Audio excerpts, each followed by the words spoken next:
afternoon, everyone. It's great to see so many people joining us today.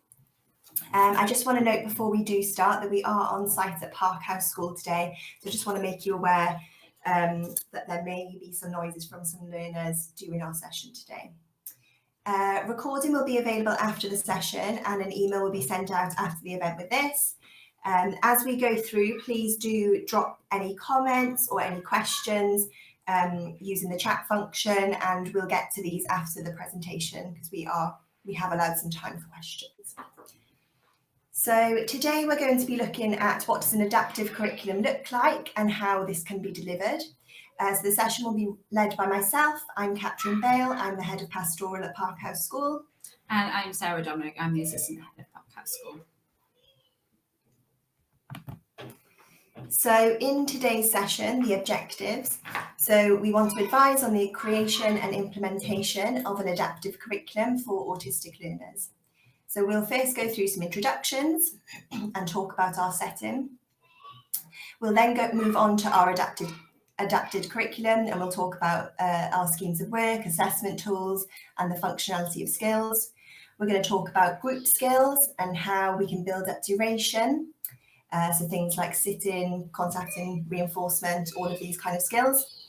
We'll then move on to the elements of the lesson. Then we'll talk a little bit about assessment, and then we'll finally move on to the maintenance of skills and a spiral curriculum.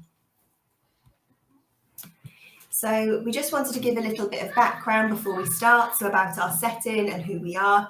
So we work at Parkhouse School. So Parkhouse School is an independent specialist primary school for learners with autism. It's part of the wider Beyond Autism charity.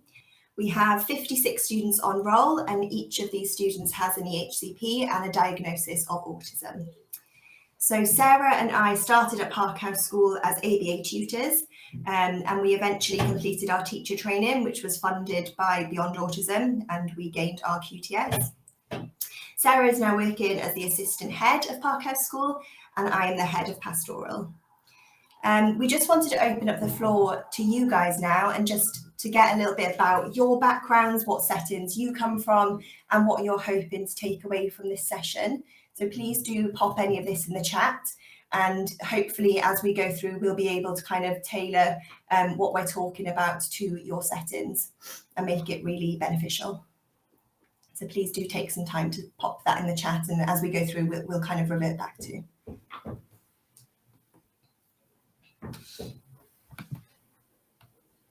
Okay, so I'm just going to go through kind of our adaptive curriculum, why we felt that we needed an adaptive curriculum, even as a special school, how we built the curriculum, how it was then implemented, and then the impacts of this adaptive curriculum on the pupils, but also on the staff as well.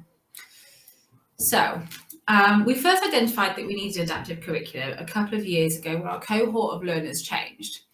They started changing. The breadth of our learners' academic skills grew a lot wider. In order to make learning accessible for all of our learners, but also to stretch and challenge all of our pupils as well, we identified the area of change, which was our curriculum. So to accommodate for pupils' individual learning styles, their rates of learning, as well as their prior learning history, a wide curriculum needed to be created. So we utilised a variety of assessment tools, including the VB Map, the Essentials for Living, EFL, ABLES and AFLs, which were already in use in our service. So we use these to build our one-to-one teaching targets as well. And then we also included national curriculum goals as well as early learning goals. And we built our own hierarchy of skills, which included breaking down some of the larger goals in order to smaller, more achievable steps. So skills were then hierarchized by the requirements and the essential prior learning in order to create a secure foundation on which we were then going to develop. So this is all implemented through group teaching. So we teach in small groups of up to 6 learners at a time, but there is no reason this can't be kind of rolled out further. That is just the class sizes that work for Parkhouse School. And it means as well that pupils have their personalised curriculum, which is implemented in a group, even though there are other learners, as well as in their one-to-one as well. So it means that all the learners are getting really personalised group learning, but also by having this curriculum that we've built, it's actually reduced workload for staff as well.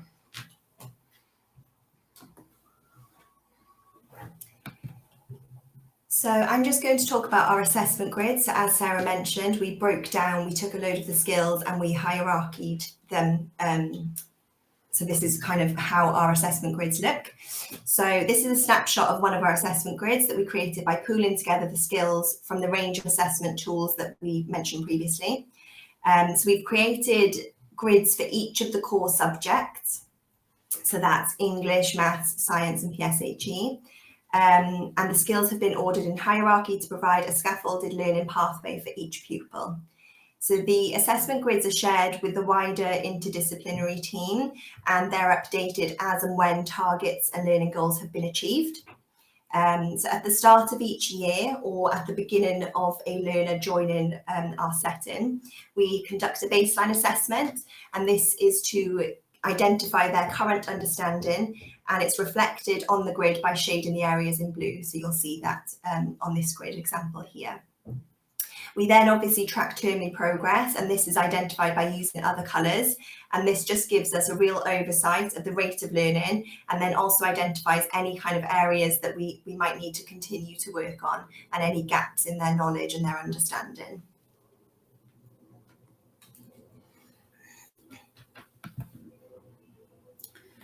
Okay, so the idea around our adaptive curriculum was to kind of, again, make sure learning is accessible for all, but also to reduce workload on staff. So we created our schemes of work. And the idea of the scheme of work is to be able to teach one lesson, but that is accessible for all different learners and different learning styles and different learning abilities. So we've created schemes of work for both Key Stage 1 and Key Stage 2 pupils. As you can see along the side, the schemes identify topics and themes. So, for example, on the side is that we are doing reading, and then the school theme is living things. And this just ensures that we're covering all aspects of the core curriculum, whilst exposing our learners to new things and new topics which might excite interest or be motivating for the learners as well.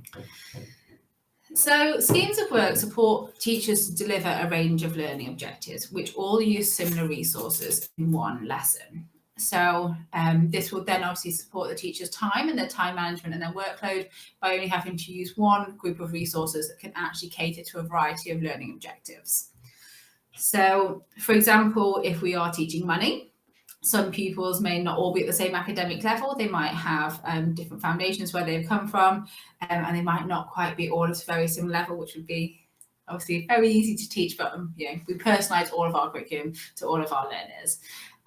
So thinking about the topic money, think about the different learning objectives which your resource, so money, and topic can meet. So, for example, if we were thinking about having coins, some learners might just be practicing counting coins, so counting objects, one-to-one correspondence counting.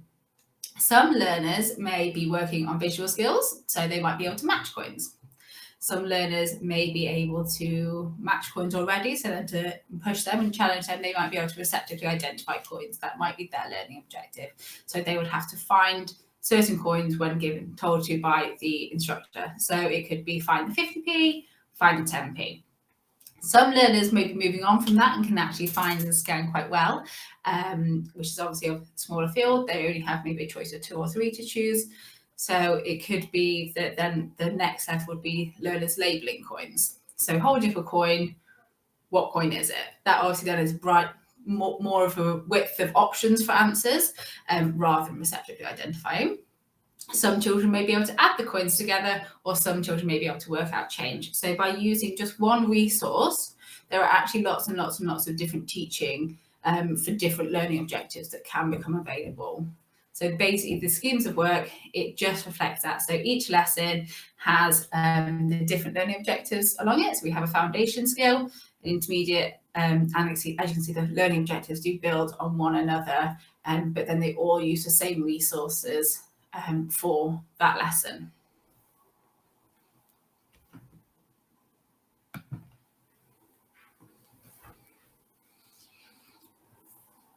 Okay, so just moving on a little bit now and thinking about the group skills. So before we're able to deliver a broad and balanced curriculum, we need to think about the skills that the learners have and how they're actually able to access that curriculum. So accessibility can cover a range of factors, which can include prerequisite skills, so skills that they might need to have before they can access the learning objectives. But it can also include practical or environmental barriers to learning as well. So, things to think about before you're able to deliver an adaptive curriculum. What is your learners' learning history? Where have they come from? What associations do they have with learning? Do they have positive associations with learning, or do they have some quite negative associations with learning? We need to think about the transitions within the classroom. So if you are expecting a learner to, say, start with some carpet time and then transition to table work, that is an additional demand that you are placing on those learners. Are they physically able to do that transition? Will they use that transition to escape? Would they use that transition or just find that instruction too challenging to be able to retain that information that was delivered at the carpet onto the table work? And the thing you think about is lesson routines. So lots of people with autism find routines and structure incredibly comforting, and very familiar. Structure can support learners with autism. So by having clear structures to the lesson, it allows the learners to be able to understand how to respond. So once they're in group, in say carpet time or group learning, that is a different expectation to when they're moving on to their independent work. So by having really clear structures to your lesson allows your learners to know how to respond and to be secure in how to respond for that. So also again, so moving on from the lesson routines is the reinforcement schedules. How much support does your pupil require? Do they need to have a higher reinforcement schedule if they find a skill, for example, particularly challenging? Lots of our learners can excel in different areas. So, and like us, many of us may find different academic subjects more challenging than others. So if your learner particularly struggles with maths, you might need a higher reinforcement schedule than you might need for, say, English or for science, with something really practical and really, really exciting. So thinking about the reinforcement schedules, how can these help the learners stay on track, stay sitting and stay attending to the learning? This could look like a token board. It could look like one of the traffic light systems, or it could just be a reminder of working towards a terminal goal, so a preferred item at the end of the lesson. Another thing to think about when we're thinking about reinforcement schedules is the effort response. How difficult is the skill for that learner? How difficult is that demand? For example, if we're asking a learner to write, do they have those fine motor skills to be able to do that? Or actually, would they be able to express themselves, express their understanding in a different way, say by selecting or sequencing a variety of pictures? Again, if the effort of response is really high, learners are more likely to escape. So by thinking, again, pairs really, really nicely with reinforcement schedules. If you know this is a challenging skill for them, we might need to give them a little bit of extra reinforcement just to keep them on track and to keep them engaged in their learning. Another factor to think about in group skills or group teaching is actually is your learners, your pupil ready to do that? Can they give shared attention? Can they learn in a group? Can they sit? Can they wait? Can they turn take? Can they follow everyone's instructions as well as name discrimination? So there are lots and lots of things to think about before just being able to deliver a curriculum to a different variety of learners. Another thing to think about as well is how long is your learner able to sit for?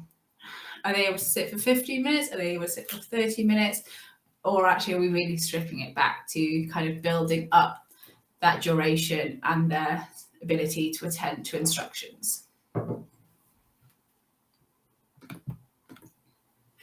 Okay, so we're now going to talk about the elements of the lesson. So once your learners are kind of ready to access that group learning, it's really important that we structure our lessons in the right way so that we can prepare our learners and ensure that there is that readiness to learn, that they're ready to retain that new information and those targets that we want to work on. So at the start of each lesson, for us, it's really important that we set these kind of group rules and these expectations so that learners understand what is required of them in the lesson and kind of how they respond.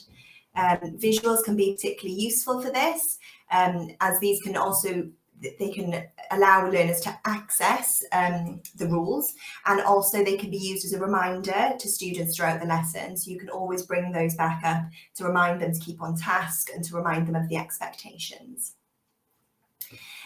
We always want to work on developing our learners' confidence so that they are ready to learn that new information. And for this reason, we will include lots of easy and known skills so that they are able to answer in order to build this confidence.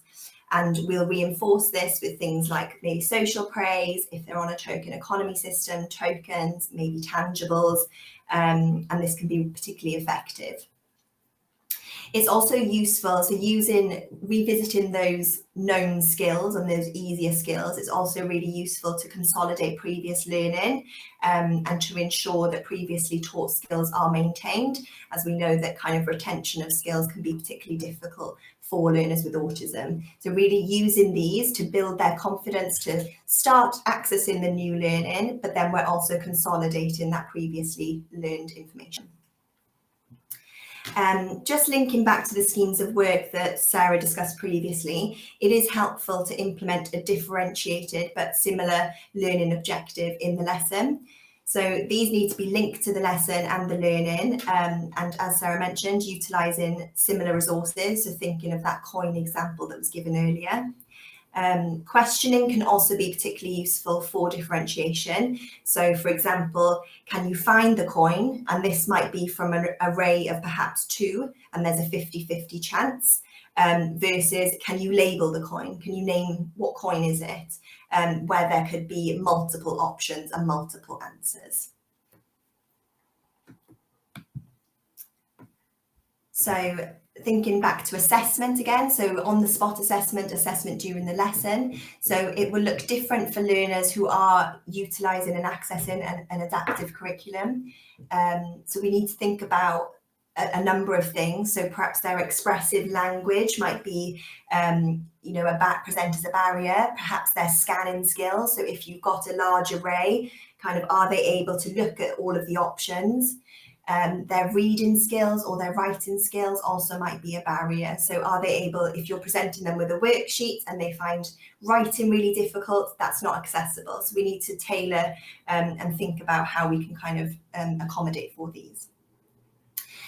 So pupils who have barriers may need their assessments to be personalised. So we need to think about ways that this could be done. So this could be through perhaps faded support from an adult, maybe thinking about their prompt levels. So are they doing it independently? Do they need spoken help? Can you just give them a point to be able to learn? Think about choice boards as well. So presenting with them, if you're asking them a question, can they have an array in front of them that might just give them a little hint? So, there might be a range of answers that they could then choose from, as opposed to kind of having to think in their heads and pluck an answer. And again, we can do this with a variety of arrays. So you might have an array of 5, you might want to reduce it to perhaps for learners to an array of 2. If you know that they have difficulty scanning, make that a little bit easier so they've only got that 50-50 chance of getting the correct answer. We also might use receptive questions to assess their understanding as well. So again, like we were saying, think about that questioning. Can you find the versus just asking to label? You need to make sure that assessment may need to be captured in a natural way and not contrived as well. So you just really need to be doing that kind of on the spot, assessing their understanding throughout the lesson. And you can also think about practical activities as well, which can support learners with understanding the learning objectives. So utilising resources and kind of visuals are really, really helpful for this.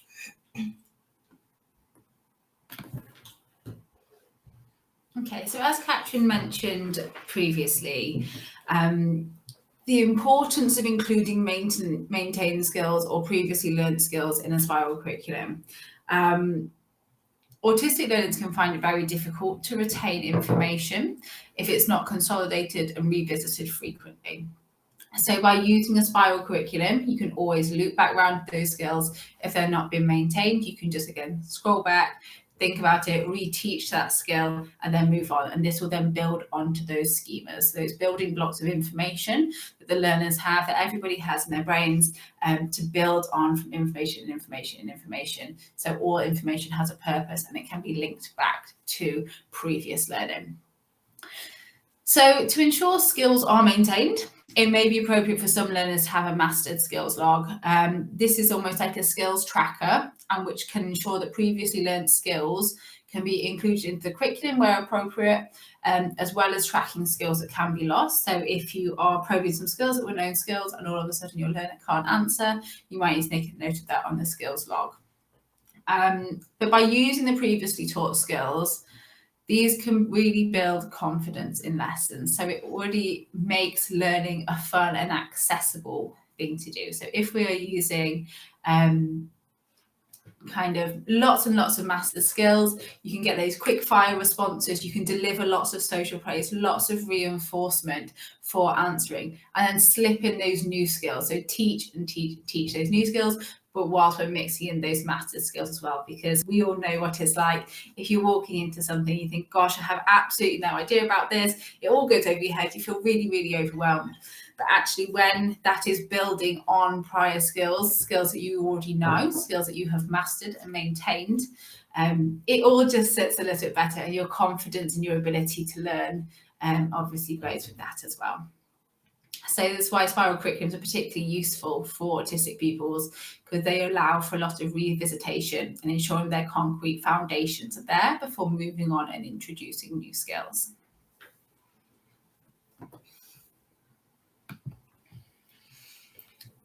So another really, really important part of our adaptive curriculum is that it is reactive. So for autistic pupils, a reactive curriculum is a useful tool to allow for learning to be contextualised. So lots of skills may not feel relevant to somebody with autism. They might feel very, very novel. They might not feel useful for them as a person. So reacting to different things in their learning journey and reacting to different ways that they might be experiencing their education is always really, really useful to make those skills relevant. When you are delivering a curriculum, it is really, really important to address any misconceptions. Many autistic people really struggle with inferring meaning. So this is something that many classroom teachers do, is kind of the correct the teacher. So pretend errors that a teacher might make that other learners would be able to go, oh, no, that's wrong. It's actually this, as an assessment tool. Actually, many autistic people can't do that. They might believe the error because the teacher said so. So making sure all errors are addressed in the moment and rectified in that moment, address those misconceptions, and really make sure that that is kind of embedded within your curriculum, as unpicking previously learned skills or previous learning history is incredibly difficult. Another element of our reactive curriculum is that we are reacting to events in society or in the school. So as we mentioned earlier, novel examples of events might not be relatable for people with autism, whereas reacting and changing the curriculum in the moment will allow context and allows for learning to take place. So particularly if there is events such as kind of, I'm trying to think, like cultural events or anything like that that the learners might be exposed to on the news or on the TV programs, or siblings in other schools also talking about or hearing about those events too. So including that within your curriculum as a teaching tool also, just to make that curriculum really, really relevant and not so novel. Okay, so we're finally going to touch upon resources. So thinking about what resources you can use and how these can kind of be shared. So the first one is thinking about human resources. So if you are a teacher in the classroom, think about how your time is shared out across all learners. So, you know, I know typically perhaps that TAs might be used to support learners with additional needs, but learners with additional needs may need more specialist support, questioning and assessment, which you might be more, which the teacher has more experience in. So thinking about how you're sharing that out, spend some more time with those learners so that they can have your qualified input. Physical resources. So 3D objects can be particularly helpful for this and can really support learners and assist them to demonstrate their understanding where perhaps expressive communication may be limited. It also puts something concrete, so maybe if they're not quite understanding, if you've got something physical there to show them, that can really support them to kind of absorb that information and put meaning and context. Array and scanning ability. So as we mentioned previously, some pupils may struggle to scan an array of pictures. So you want to test their kind of understanding. So if you are, you can expand the array, you can reduce the array, but you want to test that perhaps they're not just going for the same option every time. So mixing up that array to really test that understanding and to assess.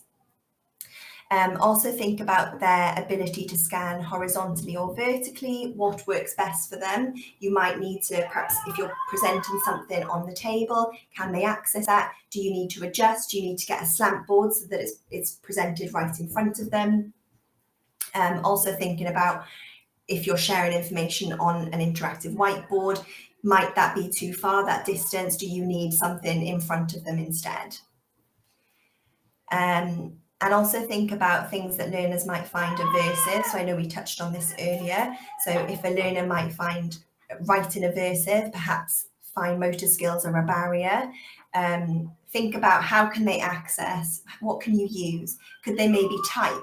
Could they vocalize their answers? And that someone else writes it down for them, because that might be a more accurate assessment tool, because we might not be able to unpick their real understanding if they have these barriers that are limiting them and they're unable to access the kind of task that's been set. And pictures and symbols are also a really useful tool here as well. So can they select the pictures instead of writing it? Can they find the correct one rather than writing the words? So that's the end of our session today. We do have time for some questions. I have seen that there have been some popped in the chat. So we're just going to have a look at these. So we had a question regarding the baseline assessment. So is this assessment based on specific skills? Yes. So I'm just going to flick back to our assessment grids. So we have our grids are kind of incorporate those different assessment tools as well as national curriculum goals. So we use these to baseline. So when a learner will first start with us or at the start of an academic year, we will complete this based on the skills within these grids. And just furthering on from that as well, what we have done in order to build the curriculum is to scroll through these assessment tools, so the VB Map, the AFOS, EFL, and identify which skills are associated to which curriculum. So if they're more English-based, so thinking about it could be pre-writing skills, so fine motor skills, gross motor imitation skills, writing squiggly lines, so all of that stuff. We've thought about which curriculum does that fit best into. Any kind of visual skills obviously support with a lot of maths work and maths understanding, and as well exploratory skills and kind of having a go skills, all for kind of science as well. So thinking about which curriculum does that relate most to? Is it a prerequisite? So like imitation of fine motor skills, for example, would be a prerequisite skill to writing, because you need to have that dexterity in your fingers to be able to do that. So we might pop that on to our English curriculum assessment grid. Okay, shared attention. How do you deal with masking of shared attention? I think assessment would be particularly helpful in this, to assess the understanding. If he's able to mask that he can attend and can, deal with that shared attention, I think that assessment on the spot is really important. Has he been able to access the kind of learning objective? And then kind of thinking back, for the teacher then to think back why and kind of adapting for this and going back and teaching those prerequisite skills then so that he is able to share attention and engage. I think reinforcement is also incredibly important with masking. Many learners do maths because of anxieties, fear of failure, or just wanting to be like others. So being really confident to identify when a learner is not masking, when they are kind of on track, when they're engaged, and really reinforce that. Another way that we do is to kind of keep learners on track. We do have learners that would happily kind of take us off track in order to mass their skills, as we use like a question coin system. So some of our learners would like to kind of divulge away from maths or English. So to kind of use those question coins, but they are allowed to talk about one off-topic conversation, and they would spend one of their question coins to do that. But to kind of keep that learning really on track, really think about the reinforcement that's being used here. Right. I know I'm aware that there are a few more questions in the chat, but we have run out of time for today. We do have the questions, we've noted them down, and we will answer these, and they'll be sent out in the email that follows with the link to the presentation. Thank you so much for joining the session today. So like I said, an email will be sent with the recording and any of those questions that we have missed.